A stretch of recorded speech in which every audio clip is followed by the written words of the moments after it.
Audio Jungle.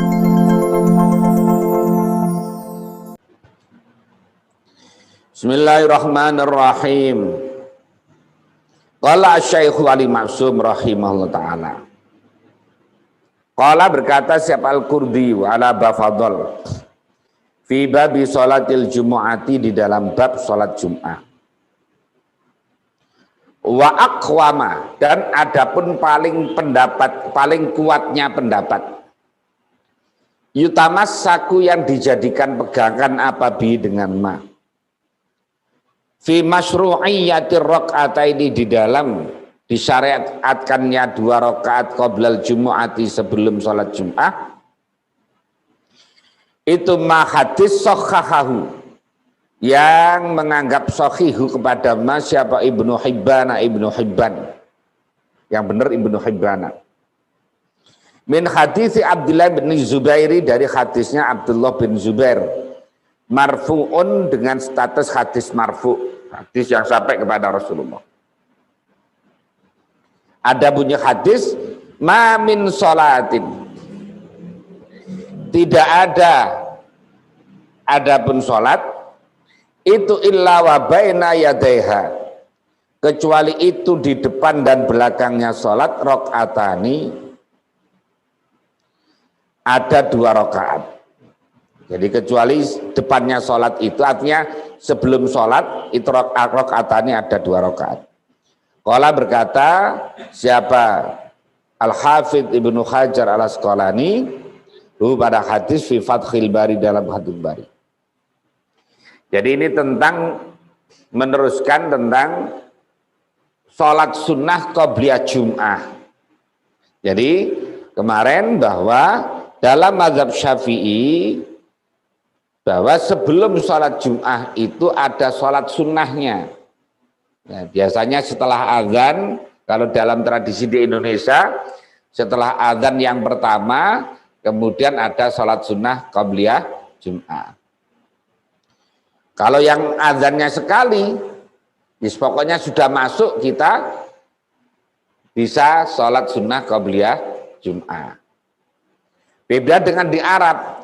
Kalau di Mekah sana, kalau di Mekah itu azan yang pertama itu belum zuhur, jadi sekitar jam 11 sudah azan, maka ya belum boleh orang untuk sholat qobliyah Jum'ah. Berbeda dengan di sini. Kalau di sini ya karena udah masuk. Jadi kalau yang azannya 2 kali, maka setelah azan pertama.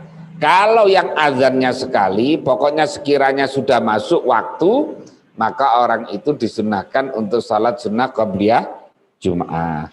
Dalilnya ini dalil yang paling kuat untuk dasar salat sunnah qobliyah Jum'ah adalah hadis ma min sholatin illa wa baina yadaiha rakaatani, bahwa tidak ada suatu sholat kecuali di depannya, artinya sebelumnya itu mesti ada sholat sunnahnya. Hanya saja ada yang sunnahnya muakkadah, ada yang tidak. Contohnya rawatib. Rawatib itu yang paling utama itu kan qobliyah subuh, qobliyah zuhur, kemudian ba'diyah zuhur, kemudian ba'diyah maghrib, dan ba'diyah isya. Nah, kemudian ada sunnah tapi ghairu muakkadah, contohnya qobliyah asar, qobliyah maghrib, tapi tidak apa-apa, qobliyah isya. Boleh orang sholat sunnah qobliyah isya, boleh sholat sunnah qobliyah maghrib, boleh. Nah, tetapi tidak yang muakkadah. Yang muakkadah itu adalah sebelum sholat subuh, kemudian sebelum sholat zuhur, setelah sholat zuhur, kemudian setelah sholat maghrib, dan setelah sholat isya. Bahkan di situ ditambah setelah sholat isya kalau bisa langsung witir, bagi orang yang biasanya malam tidak bangun. Ya, kalau yang biasanya malam bangun, witirnya kalau bisa diakhirkan. Tapi kalau lihat modelnya jarang-jarang bangun, maka sebaiknya witirnya diawalkan. Nah, gitu. Ziyadatun ay hadhi ziyadatun minal fakir. Wa fi Fathil Wahhab juz awal Shahifah 56 ada khabarus sahihaini, ada khabarus syaikhaini, hadisnya Imam Bukhari Muslim. Bunyinya hadis adalah baina kulli adzanaini salatun. Itu antara azan dan iqamat. Jadi azana ini itu adalah azan dan iqamat. Sama dengan ma bainal isya'a ini antara isya sama maghrib sama isya. Redaksinya adalah yang dimaksud dengan komaroni adalah matahari dan bulan. Yang disebut dengan abawani, bapak dua, itu artinya bapak dan ibu. Nah gitu. Jadi sama dengan ini. Baina kulli adzana ini itu di antara dua, di antara azan dan iqamat, salatun, ada salat sunnah. Jadi antara azan dengan iqamat itu pasti ada salat sunnahnya. Berarti ada salat sunnah qabliyah subuh, ada salat sunnah qabliyah zuhur, ada salat sunnah qabliyah asar, ada qabliyah maghrib, ada qabliyah isya, termasuk qabliyah jum'ah. Karena jum'ah itu pakai azan dan iqamat. Kalau yang lain kan tidak pakai azan, tidak pakai iqamat. Salat yang pakai azan dan iqamat itu adalah hanya salat fardu. Kalau selain salat fardu tidak pakai azan, tidak pakai iqamat. Cukup as-salatu jami'ah. Mau sholat tarawih, as-salatu jami'ah. Mau sholat Idul Fitri, as-salatu jami'ah. Sholat istisqa, as-salatu jami'ah. Sholat janazah, as-salatu jami'ah. Sholat gerhana, as-salatu jami'ah. Nah, yang pakai azan dan iqamat berarti sholat fardu. Di antara azan dengan iqamat itu ada sholat sunnahnya. Nah, ini dalilnya. Tsumma kemudian berkata siapa Syekh Al-Qurdi. Syekh waqala berkata Al-Qurdi aidan wa ra'aitu naqlan. Wa ra'aitu dan aku melihat naklan pada nukilan an syarhil mishkat limulla Ali Al-Qari, melihat yang isinya nukilan itu ma perkara nassuhu yang ada penasnya ma, penjelasannya ma, yaitu waqad jaa bi sanadin jayyidin kama qalaul Iraku anau bahwasanya Nabi sallallahu alaihi wasallam itu karena ada siapa Nabi, karena itu artinya sering Nabi itu atau selalu Nabi yusolli sholat siapa Nabi qabla sebelum Jum'ah arba'an 4 rakaat. Bahkan ini ada riwayat di dalam kitab Syarah Mishkatil Mulk, ya, Syarah Al-Mishkat, bahwa ada penjelasan hadis bahwa Nabi itu selalu sebelum sholat Jum'ah itu sholat sunnah qabliyah 4 rakaat malam. Nah begitu. Makanya sering di awal sering saya sampaikan, orang yang mengatakan umpamanya tidak ada sholat sunnah qabliyah ya tidak apa-apa. Tapi jangan mengatakan yang orang yang melakukan sholat sunnah qabliyah Jum'ah tidak ada dalilnya. Sama dengan yang pembahasan yang awal. Orang tidak mau tahlil, tidak mau ihda'us shawab, menghadiahkan pahala, itu tidak apa-apa. Tapi jangan mengatakan bahwa orang yang tahlilan itu kemudian tidak ada gunanya atau bid'ah atau macam-macam. Ya begitu. Yang jadi masalah itu kan kalau kemudian menghakimi orang lain, ini yang jadi masalah. Jadi, kalau warga NU itu kan hidup di mana saja bisa. Artinya bertetangga dengan, jangankan ke orang Islam, bertetangga dengan orang non-Muslim saja biasa, tidak masalah. Ya. Asal tidak ganggu. Yang biasanya, yang ruwet-ruwet itu yang biasanya yang pahamnya aneh-aneh, lah kemudian mudah memvonis yang lain. Ini yang kemudian bikin masalah. Ini yang bikin masalah ini. Nah,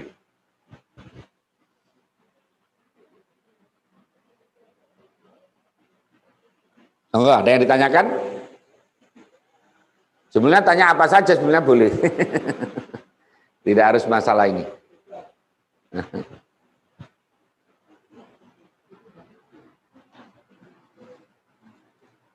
Tidak ada. Bab, monggo.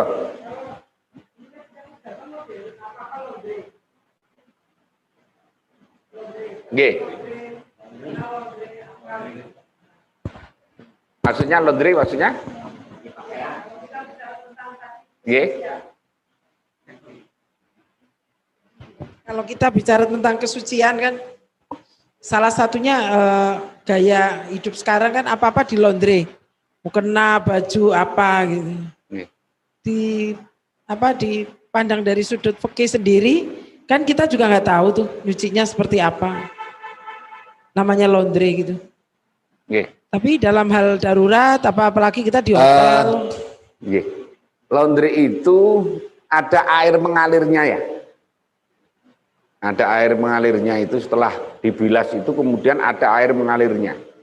Kalau ada air mengalir untuk bilasnya itu, setelah apa namanya kan, setelah proses pencucian itu ada pembilasan. Nah kalau pembilasan itu airnya mengalir, maka suci. Ya, maka suci. Jadi hanya kalau airnya itu kurang, tidak sampai apa menghilangkan itu, ya tentu saja menjadi tidak suci. Yang paling aman sebetulnya dicuci sendiri.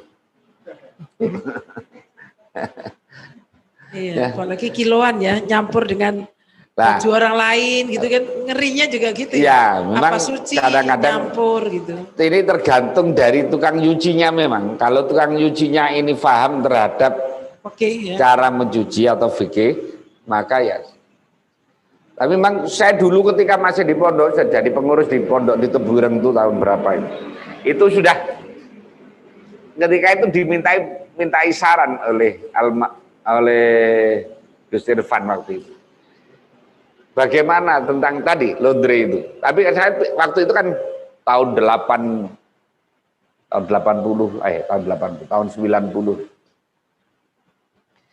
itu masih jarang orang pakai laundry. Ketika itu pondok sudah Gus Irfan ini kenal ini. Gus Irfan itu Gus Reza putranya Kiai Yusuf Hasyim.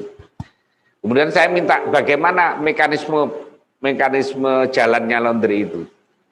Tapi waktu itu yang saya lihat itu ada air yang untuk membilasnya. Jadi kalau airnya itu yang dikocor itu bisa bilas, maka suci. Dan itu saya praktekkan juga ketika di Mekah. Kalau di Mekah itu kita nyuci kan pakai laundry sendiri. Artinya di lantai atas itu ada tempat laundrynya. Kemudian saya lihat itu. Nah, tapi yang memang paling aman itu kalau pakai pancuran ya, kemudian kita atau yang paling aman itu di sungai malah paling aman.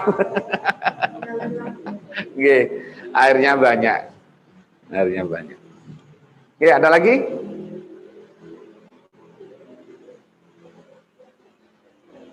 Oke, monggo.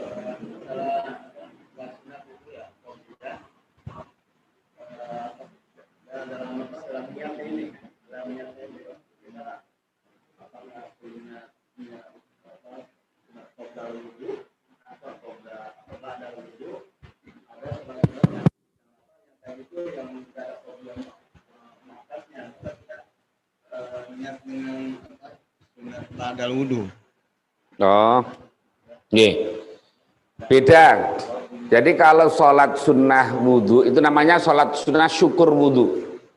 Jadi kalau habis wudhu kemudian kok sholat sunnah namanya syukur wudhu. Lah, sholat sunnah qobliyah itu adalah sholat sunnah yang berlangsung sebelum pelaksanaan sholat fardu. maka niatnya mesti terkait dengan sholat fardunya itu. Usolli sunnatas subhi rakaataini qabliyatan. Usolli sunnatas zuhri rakaataini qabliyatan. Usolli fardal asri usolli sunnatal asri ya, fardul. Usolli sunnatal asri rakaataini qabliyatan. Usolli sunnatal maghribi qabliyatan. Usolli sunnatal isya'i qabliyatan.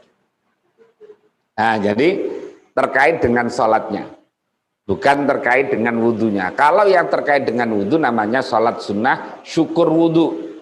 Jadi habis wudhu, meskipun tidak sholat qobliyah, umpamanya kayak begini, jam ini kan jam yang sunnah, sholat sunnah tanpa sebab itu kan tidak boleh. Kemudian panjenengan batal wudhu, setelah wudhu sholat sunnah, maka dibolehkan. Namanya salat sunnah syukur wudhu, ya. Jadi dibedakan antara salat sunnah qobliyah. Kalau salat sunnah qobliyah berarti terkait dengan salatnya, terkait dengan salatnya. Oke, ada lagi? Enggak, silakan.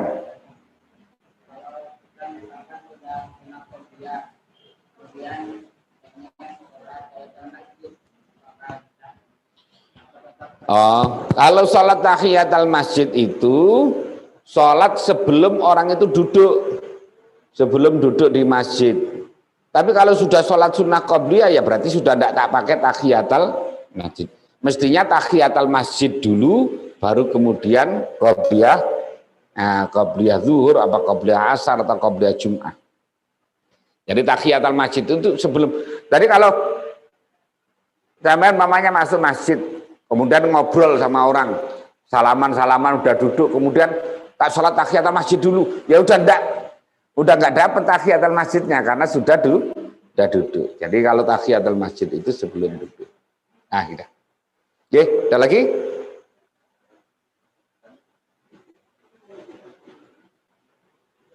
Dari luar, Oke. Dari Pak Hilmi dari Tasikmalaya nih Pak, ada pertanyaan. Mohon maaf Kiai, mau bertanya. Kan yang membatalkan wudhu itu kulit kena kulit. Pertanyaannya, bagaimana kalau kulit ketemu daging, misal kulitnya terkelupas hanya ada daging, apakah membatalkan wudhu? Terima kasih Pak Kiai. Ya, ya. Jadi yang dimaksud dengan kulit itu sesuatu yang terasa. Kalau rambut itu kan tidak terasa, kemudian gigi tidak terasa, kuku tidak terasa. Maka kalau kulit menyentuh gigi, menyentuh kuku, menyentuh rambut, tidak batal. Tapi kalau kulit menyentuh daging, menyentuh kulit, maka terasa, ini yang membatalkan. Membatalkan gitu.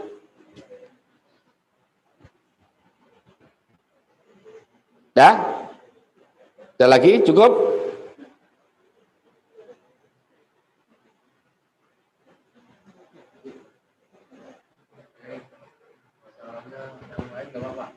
Boleh.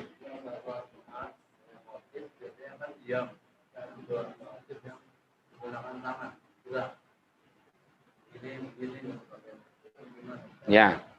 Jadi khotib itu memang makruh hukumnya kalau sampai kayak pidato begitu itu. Jadi di dalam kitab-kitab itu dimakruhkan. Jangan dikira kayak orang pidato ceramah ya. Karena ini dibatasi. Khotib itu terkait dengan sholat Jum'ah. Ya.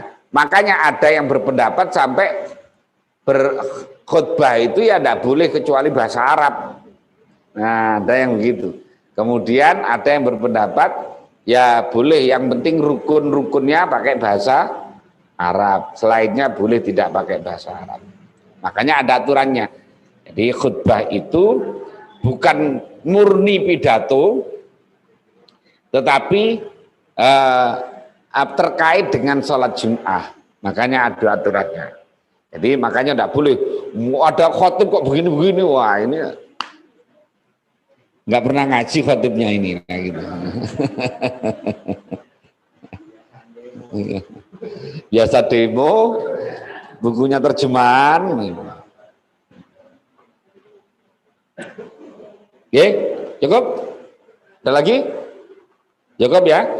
Nanti kalau kebanyakan bosen. Ya. Ngaji itu konsentrasi itu setengah jam. Kalau sudah sampai 1,5 jam, itu kadang-kadang fokusnya hilang. Kayaknya pantat ini sudah ada pakunya. Nah, semoga yang hadir semuanya ini diberikan umur panjang yang barokah, diberikan keluarga sakinah, mawaddah, rahmah, dengan rezeki yang banyak, yang halal dan barokah. Anak-anak kita dijadikan anak-anak yang salihin, salihah, dengan kemampuan bisa ziarah Makkah dan Madinah, tetapkan iman Islam yang istiqamah, dijauhkan dari corona dan musibah. Yang punya kesulitan dimudahkan oleh Allah, yang punya masalah diberikan jalan keluar yang terbaik oleh Allah, yang punya hutang, punya tanggungan dimudahkan untuk bisa segera bayar hutang, bayar tanggungan. Hajat-hajat baik kita semuanya dimakbul oleh Allah. Semoga corona ini segera diangkat oleh Allah dari buminya, dan negara ini aman, damai, tentram, menjadi negara yang baldatun thayyibatun wa rabbun ghafur. Bi barakati wasril Fatihah. A'udzubillahi minasyaitonir rajim. Bismillahirrahmanirrahim. Alhamdulillahirabbil alamin arrahmanir rahim maliki yaumiddin. Iyyaka na'budu wa iyyaka nasta'in. Ihdinas siratal mustaqim. Shiratal ladzina an'amta 'alaihim ghairil maghdubi 'alaihim waladdallin. Amin. Ya Rabbana ta'arafna bi annana qad arafna wa annana ashrafna ala alladhi ashrafna fatub alaina tawba tawsilu kulla hawba wastur lanal awrati wa aminir rawati waghfir liwalidina rammi wa mauludina wal ahli wal ikhwani wa sairil khillani wa kulli dhi mahabbah au jiratin au sumbah wal muslimina ajma' amin rabbi yasma fadlan wa judan lanna la biktisabin minna bil mustafa rasuli nahwa bi kulli sunni sallallahu wa sallam rabbi alaihi adal hamdi wa alihi wa sahbihi idadatas sisumi walhamdulillahi bil mad'i wad danai walhamdulillahi fil bad'i wat tanati. Demikian, mohon maaf. Wallahu muwaffiq ila aqwamit thoriq. Assalamualaikum warahmatullahi wabarakatuh.